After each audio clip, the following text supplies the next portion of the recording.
नमस्कार, स्वागत है आपको हमारे YouTube चैनल उत्तराखंड मिस्ट्रीज में। यख हम आप लोगों को उत्तराखंड से जुड़ी लोक कथा लेके आना रहा। यह हमारी एक मुहिम च कि जो उत्तराखंड हम पलायन होने च और हमार गढ़वालक धरती पूरी तरह से बंजर बढ़ गई। वे जरस भी बदलाव लेके हम लोग पर वीडियो के माध्यम से ऐसा किया। अगर आप हम लोगों को समर्थन कर दो तो हमारे YouTube चैनल से सब्सक्राइब जरूर करें। अगर आप कभी उत्तराखंड गए हैं तो आपको पता होगा कि उत्तराखंड देखने में कितनी सुंदर जगह है और किसी स्वर्ग से कम नहीं लगती। उत्तराखंड को देखकर ऐसा लगता है जैसे मानो भगवान ने खुद उस जगह पर अपना बसेरा बना लिया। सभी बड़ी और आलीशान इमारतें उत्तराखंड के सामने फीकी लगती है। हालांकि सभी जगहों की अपनी अलग अलग मान्यताएं होती हैं, अपनी खासियत होती है।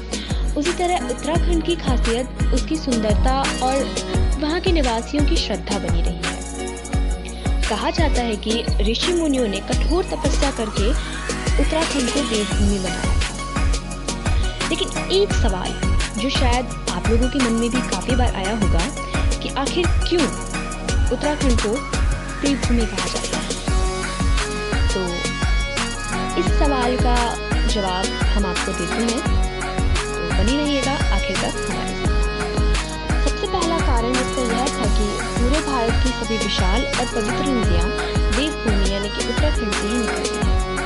गंगा, यमुना और सरस्वती जैसी पवित्र नदियों का उद्गम स्थल उत्तराखंड ही है। इसके अलावा एक कारण यह भी है कि भगवान शिव का जो ससुराल है वो भी उत्तराखंड ही है, जिस जगह को आज के समय में दक्ष प्रजापति नगर के नाम से भी जानते हैं।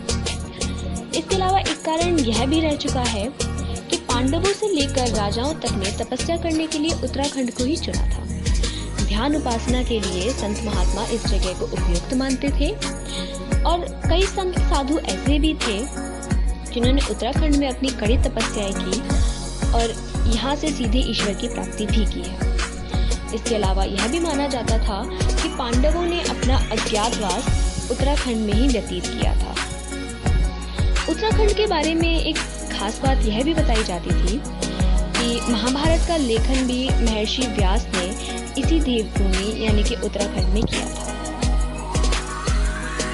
अब हम आपको लेके चलते हैं उत्तराखंड के इतिहास की तरफ। उत्तराखंड की संस्कृति और भौतिक विरासत दो भागों में बांटी गई है, जिसे आज हम गढ़वाल और कुमाऊं के नाम से जानते हैं। उत्तराखंड की लोक कहानियों में भी इन दो भागों का जिक्र बखूबी किया जाता है।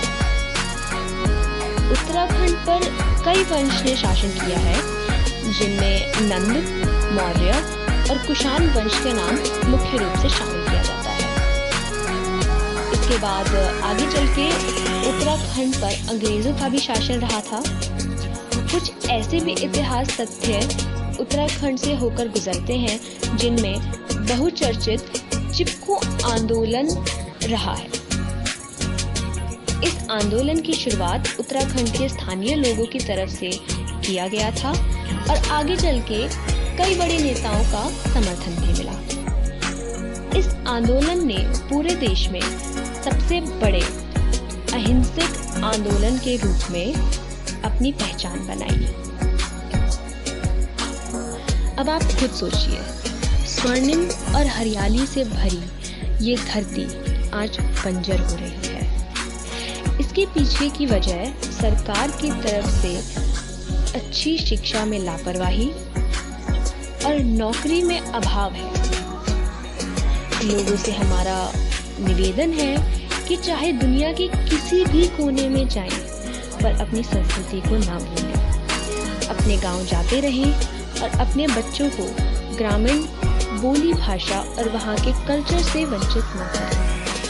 इसी के साथ विदा लेते हुए नमस्कार।